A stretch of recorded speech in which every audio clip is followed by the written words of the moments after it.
रक्षा राज्य मंत्री Shri Ajay ji Bhatt, chief of army staff general Manoj ji Pande, defence secretary doctor Ajay Kumar ji और director general border road organisation lieutenant general Rajiv ji Chaudhary और MoD के सारे सीनियर ऑफिशियल्स, मेरे मीडिया के मित्रों और डीसी के माध्यम से जुड़े हमारे बीआरओ के बहादुर कर्मयोगियों। बॉर्डर रोड ऑर्गेनाइजेशन आज अपना 63वां स्थापना दिवस मना रहा है। इस उपलक्ष्य में बीआरओ द्वारा भव्य आयोजन किया गया है। इस आयोजन का हिस्सा बनकर मुझे बेहद खुशी हो रही है। मैं बीआरओ परिवार के सभी सदस्यों को बीआरओ स्थापना दिवस की हार्दिक बधाई भी देता हूं और शुभकामनाएं भी देता हूं। मुझे बताया गया है कि इस अवसर पर आप लोगों ने बीआरओ एट 63 नामक एक मल्टी डायमेंशनल एक्सपेडिशन भी शुरू किया, जिसका आज यहाँ समापन हुआ है। मैं इस एक्सपेडिशन में भाग लेने वाले सभी 63 कर्मयोगियों का स्वागत करता हूं और इस अभियान को पूरा करने के लिए आप सभी को बधाई भी देता हूं। साथियों, किसी ऑर्गेनाइजेशन के लिए स्थापना दिवस का मनाया जाना यह बहुत ही महत्वपूर्ण होता है। यह दिवस हमें हमारी अब तक की यात्रा, अब तक की उपलब्धियों पर विचार करने का अवसर भी देता है। यह दिवस हमें भविष्य की योजना बनाने और उस पर आगे बढ़ने के लिए प्रेरित भी करता है। मुझे विश्वास है आजादी के अमृत महोत्सव के दौरान मनाए जाने वाला यह स्थापना दिवस भी बीआरओ को राष्ट्र निर्माण के नए लक्ष्यों की ओर आगे बढ़ने के लिए प्रेरित करेगा। मुझे बताया गया कि बीआरओ के पहले प्रोजेक्ट की शुरुआत अरुणाचल प्रदेश के भालुकपोंग और टेंडा जैसे सुदूर गांवों को आपस में जोड़ने से हुई थी। आगे चलकर जनपदों, राज्यों और प्रांतों को आपस में जोड़ने वाला बीआरओ आज हमारे मित्र राष्ट्रों में अपनी सेवाएं देकर उनको हम सब से जोड़ने का कार्य कर रहा है। बीआरओ पिछले 6 दशकों से सीमावर्ती क्षेत्रों में इंफ्रास्ट्रक्चर डेवलपमेंट का एक मजबूत स्तंभ बना हुआ है। 1960 में सिर्फ 2 प्रोजेक्ट से बढ़कर यह अब 18 प्रोजेक्ट तक पहुंच गया है। मुझे बताया गया है कि बीआरओ द्वारा 60,000 किलोमीटर से अधिक सड़कों और 850 प्रमुख ब्रिजेज और 19 हवाई पट्टियों और 4 सुरंगों का निर्माण किया जा चुका है। यह कोई छोटी मोटी उपलब्धि नहीं है। किसी इंस्टीट्यूशन की यात्रा में इसे मैं एक बहुत बड़ी उपलब्धि मानता हूं। और बीआरओ एक कंस्ट्रक्शन संगठन ही नहीं है, बल्कि मैं मानता हूं कि यह श्रम, एकता, अनुशासन और राष्ट्र के प्रति समर्पण का एक जीता जागता उदाहरण भी है। साथियों, समाजों और राष्ट्रों और यहां तक कि मानव सभ्यता की यात्रा में रोड्स का बहुत महत्व रहा है। शिक्षा हो या स्वास्थ्य, व्यापार हो या खाद्य आपूर्ति, आर्म्ड फोर्सेज की सामरिक जरूरतें हों, उद्योग धंधे हों या फिर सामाजिक आर्थिक प्रगति के अन्य कार्य, इन्हें पूरा करने में सड़कों, पुलों और टनल्स की बहुत ही महत्वपूर्ण भूमिका होती है। कहने का मतलब, ह्यूमन सिविलाइजेशन आज अपने जिस पड़ाव पर है, इसमें रोड्स और परिवहन के अन्य साधनों की बड़ी अहम भूमिका रही है। इस संदर्भ में मैं 19वीं सेंचुरी के एक अमेरिकन स्कॉलर होरेस बुशनेल का कथन आप लोगों के सामने रखना चाहूंगा। रोड्स के बारे में वह बड़ी अद्भुत बात कहते हैं। वह कहते हैं, किसी समाज में हो रही प्रगति के बारे में आप जानना चाहते हैं, उसकी जानकारी आपको वहां की सड़कों से मिल सकेगी। सड़कें स्वयं प्रगति की प्रतीक होती हैं। सड़कें किसी समाज के खुलेपन और उसके उदार स्वरूप को भी बताती हैं। और आगे वह लिखते हैं, nothing makes an inroad without making a road. All creative action, whether in government, industry, thought और रिलीजन, क्रिएट्स रोड्स। साथियों, रोड्स की यह व्याख्या मुझे बहुत अच्छी लगी, इसलिए मेरा मन किया कि आपसे भी मैं इसे शेयर करूं। सीमाई इलाकों की अपनी विजिट्स में जब मैं बीआरओ द्वारा निर्मित हाई क्वालिटी रोड्स या अन्य इंफ्रास्ट्रक्चरल प्रोजेक्ट देखता हूं, तो मुझे होरेस बुशनेल का यह कथन बिल्कुल चरितार्थ होता हुआ दिखाई देता है। हमारे देश का सीमाई विकास नए भारत की प्रगति का सूचक है और हम इस दिशा में लगातार आगे बढ़ रहे हैं। साथियों, आप सभी चाणक्य के अर्थशास्त्र और उसके वर्णित सप्तांग सिद्धांत से भी अवगत होंगे। किसी राज्य की व्यवस्था समझने और एक आदर्श राज्य के निर्माण के लिए वह सप्तांग यानी 7 अंगों के सिद्धांत का प्रतिपादन करते हैं। इसमें चौथा अंग सीमाई क्षेत्रों में दुर्ग अथवा किलेबंदी से संबंधित है, जिसे वह राज्य की सीमा की रक्षा का अत्यंत महत्वपूर्ण कंपोनेंट मानते हैं। इसमें वह न केवल मजबूत दुर्गों के माध्यम से सीमाई सुरक्षा की मजबूती की बात करते हैं, बल्कि वह कहते हैं कि ये दुर्ग अनाज अथवा रसद सामग्री आदि से हमेशा संपन्न रहने चाहिए ताकि संकट के समय में सर्वाइवल के लिए उनका प्रयोग किया जा सके।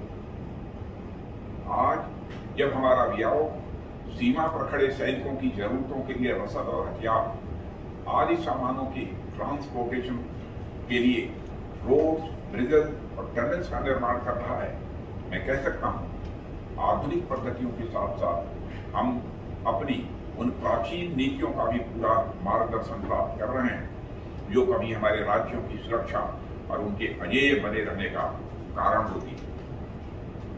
साथियों, प्रसिद्ध इतिहासकार कार का मानना था इतिहास पास्ट और प्रेजेंट के बीच एक कंटिन्यूअस डायलॉग है, इसलिए इतिहास से सीखते हुए भविष्य के निर्माण के लिए काम करना वर्तमान का सबसे महत्वपूर्ण कर्तव्य होता है। अभी मैं जिन चाणक्य अर्थशास्त्र की बात कर रहा था, इतिहास उनका समय 300 BC बताता है। लगभग उसी कालखंड की एक और बात का चित्र मैं आप लोगों के बीच करना चाहता हूं। वह है उस समय प्रचलित सिल्क रूट।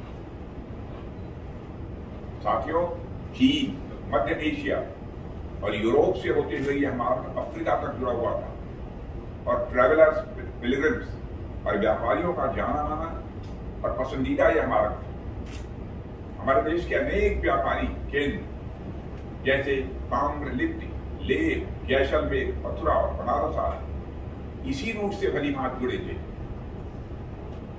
हमारे यहाँ से मसालों, हाथी दांत और कपड़ों का अधिकांश व्यापार इसी रूट से हुआ करता था और यह भारत की समृद्धि का प्रमुख कारण हुआ करता था। कहने का मतलब यह है कि किसी समाज या राष्ट्र का सोशियो इकोनॉमिक डेवलपमेंट बहुत हद तक वहां के मार्गों से जुड़ा होता है। इसी तरह से उत्तरापथ और दक्षिणापथ का चित्र भी एंशिएंट इंडिया के इतिहास में मिलता था, जिनका उपयोग और उस समय व्यापारियों और तीर्थयात्रियों द्वारा बड़े पैमाने पर किया जाता था। अपने इसी इतिहास से संवाद स्थापित करते हुए हमारे पूर्व प्रधानमंत्री श्री अटल बिहारी वाजपेयी जी ने देश के प्रमुख इंडस्ट्रियल, एग्रीकल्चरल और कल्चरल केंद्रों को आपस में जोड़ते हुए गोल्डन क्वाड्रिलेटरल यानी स्वर्णिम चतुर्भुज की नींव रखी थी और मैं सौभाग्यशाली हूं, उनके मंत्रिमंडल में इसी कार्य को कैबिनेट मंत्री के रूप में मैं देख रहा था। सर्विस ट्रांसपोर्ट मिनिस्ट्री की जिम्मेदारी मेरे ऊपर ही प्रदेश पटेल जी ने डाली। दिल्ली, मुंबई, चेन्नई और कलकत्ता जैसे मेट्रो सिटीज को आपस में जोड़ने वाला देश का यह सबसे बड़ा हाईवे प्रोजेक्ट आज इस देश में बड़ी संख्या में हो रही इकोनॉमिक एक्टिविटीज का एक प्रमुख आधार है। आगे चलकर देश में कनेक्टिविटी बढ़ाने का यही विजन हमारे प्रधानमंत्री श्री नरेंद्र मोदी जी द्वारा परिकल्पित प्रधानमंत्री गति शक्ति national master plan of multi modal connectivity में दिखाई देती है। वैसे तो राष्ट्र के विकास पर आधारित इसके अनेक कंपोनेंट्स हैं, पर पीपुल, गुड्स और सर्विसेज के लिए सीमलेस कनेक्टिविटी इसमें एक प्रमुख कंपोनेंट है। आने वाले समय में यह निश्चित ही राष्ट्र के विकास में मास्टर स्ट्रोक प्लान साबित हो।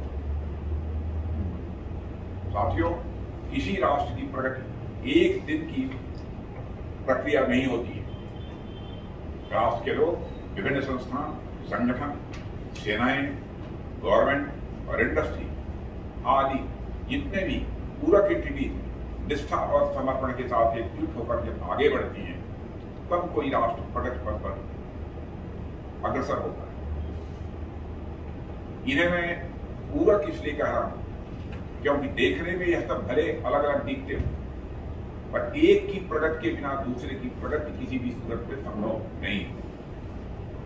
इसलिए जब बीआरओ के परिश्रम और तपस्या के बल पर हमारे सीमाई क्षेत्र प्रगति कर रहे होते हैं, उसका मतलब हमारा पूरा देश प्रगति कर रहा होता है।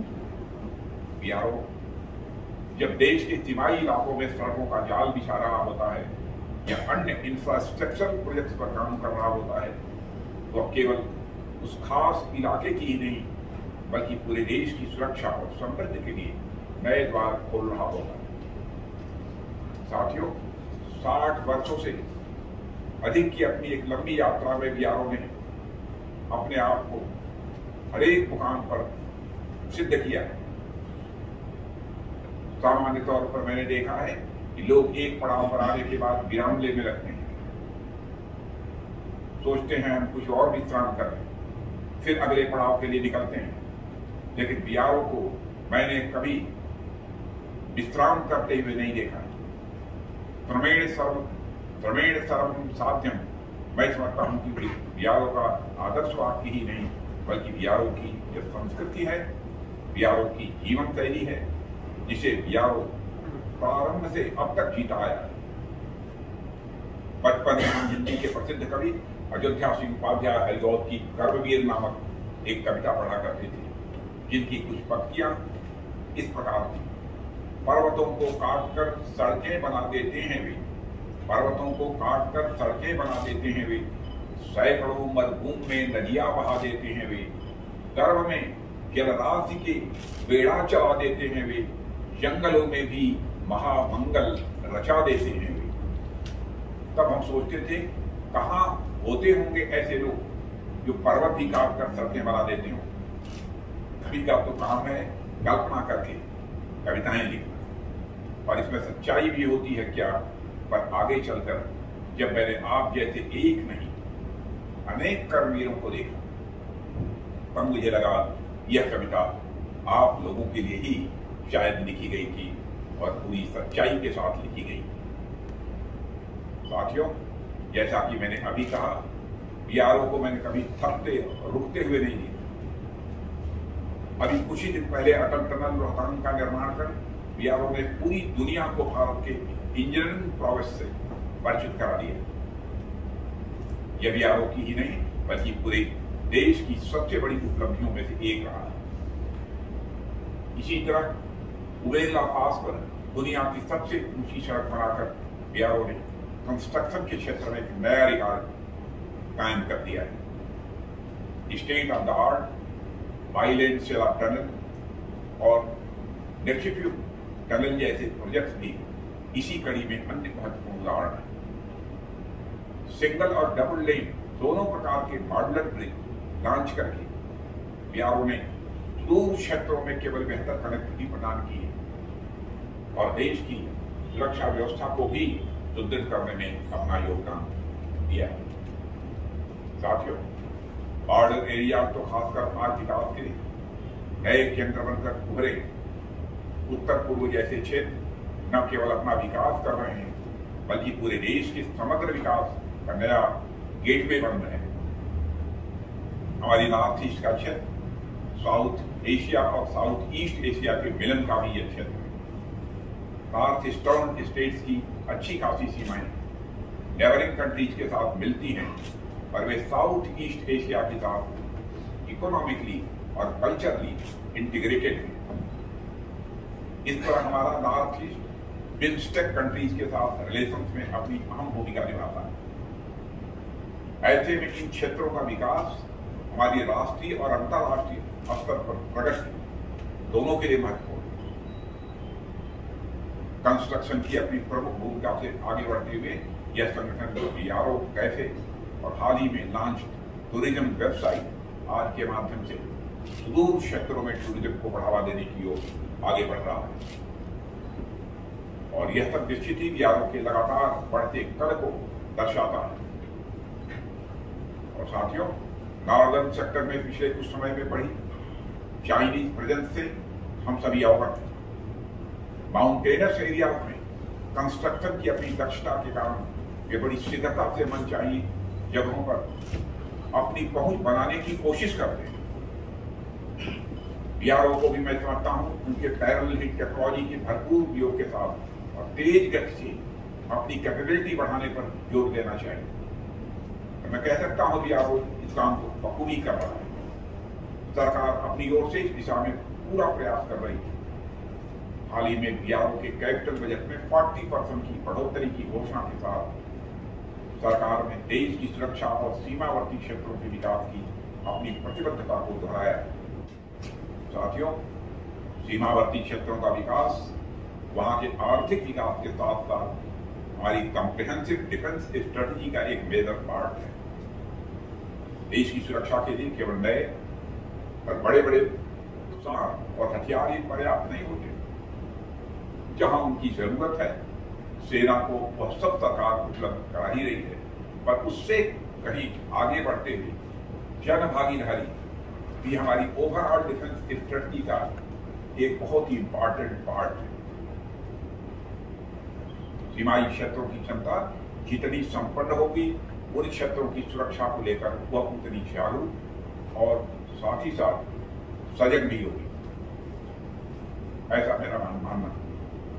और देश के नागरिकों से बड़ी ताकत इस दुनिया में और कोई नहीं है, यह भी मेरा स्पष्ट मानना है। जैसे जैसे समय बदलता जा रहा है, देश दुनिया के बाकी हिस्सों में विकास बढ़ता जा रहा है। हम अपने सीमाई क्षेत्रों के विकास में भी तेजी से आगे बढ़ने के लिए कमिटेड हैं। बॉर्डर रोड ऑर्गेनाइजेशन इसमें निश्चित ही बड़ी अहम भूमिका निभा रहा है। और साथियों, जो लोग हमारी सुरक्षा के लिए दिन रात लगे हुए, जो इस देश की सीमा के संतरी, उनको अधिक से अधिक सुविधाएं उपलब्ध कराना यह हमारी सर्वोच्च प्राथमिकता है। वैसे तो आमतौर पर संतरी को कमतर आंक लिया जाता है, उसका मूल्यांकन ठीक तरीके से नहीं किया जाता है। आम बोलचाल में किसी बात पर कहा जाता है कि मंत्री से संतरी तक कोई नियम लागू हो गया, यानी मंत्री को शीर्ष पर माना जाता है, संतरी को सबसे निचले पायदान में। पर संतरी क्या होता है, इसे इकबाल साहब के सारे जहां से अच्छा गीत में देखा जा सकता है। इसमें उन्होंने पर्वतों में सबसे ऊंचे हिमालय को संतरी कहा। मैं खुद ऐसा मंत्री हूं जो अपने देश के संतरी को, उनके कद को अपने से कहीं ऊपर मानता हूं। जब भी उनसे मुलाकात होती है, स्वाभाविक रूप से एक सम्मान का भाव उनके प्रति मन में पैदा होता है, और यह सम्मान हमेशा ही रहता है। लेकिन प्रत्यक्ष रूप से देखने के बाद स्वाभाविक रूप से इसमें वृद्धि भी होती है। सचमुच ऐसे कर्मयोगियों को मैं नमन करता हूं, और हम उनके त्याग और तप की तो कोई कीमत नहीं चुका सकते हैं, पर उनके लिए अधिक से अधिक सुविधाएं जुटाने का जरूर प्रयास कर सकते हैं, जिसमें बीआरओ प्रथम साझीदार के रूप में हमेशा हमारे साथ रहा है। साथियों, मैं पुनः आप सभी की सराहना करता हूं। हमारा बॉर्डर रोड ऑर्गेनाइजेशन तेजी से अपने कदम आगे बढ़ा रहा है। सरकार भी उसी गति से कदम ताल करते हुए आगे बढ़ रही है। न केवल बजटरी सपोर्ट, बल्कि अन्य सभी प्रकार के सपोर्ट के लिए भी सरकार हमेशा बीआरओ के साथ खड़ी रही है और आगे भी खड़ी रहेगी। इसका मैं आप सभी को विश्वास दिलाता हूं। और इस स्थापना दिवस पर हम सभी एक नया संकल्प लें, नई ऊर्जा के साथ और आगे बढ़ते रहने का प्रण लें। यही इसकी सार्थकता हो, और आपकी कीर्ति, आपका यश निरंतर फैलता रहे। आप दिन दूनी रात चौगुनी गति से आगे बढ़े, इसकी मैं कामना करता हूं। और इस अवसर पर अधिक कुछ न कहते हुए मैं एक बार पुनः director general border road lieutenant general Shri Rajeev Chaudhary, उनकी पूरी टीम और समस्त बीआरओ के कर्मयोगियों को अपनी हार्दिक शुभकामनाएं लेता हूं, और जो उन्होंने उत्कृष्ट कार्य किया है उसके लिए मैं बधाई देते हुए अपना निवेदन समाप्त करता हूं। आप सबको बहुत बहुत धन्यवाद।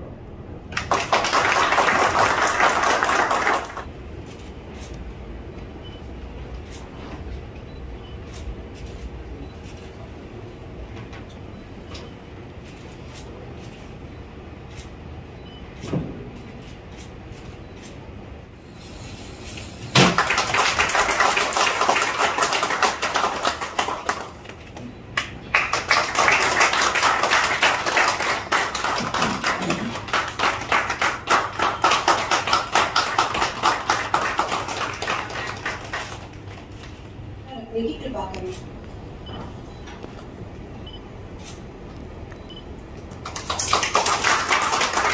अंतर्गत बीआरओ ने कई कार्यक्रमों को संचालित किया और अब अपनी जो भी उनका जो डाटा है वो हम दूसरी एजेंसी के साथ में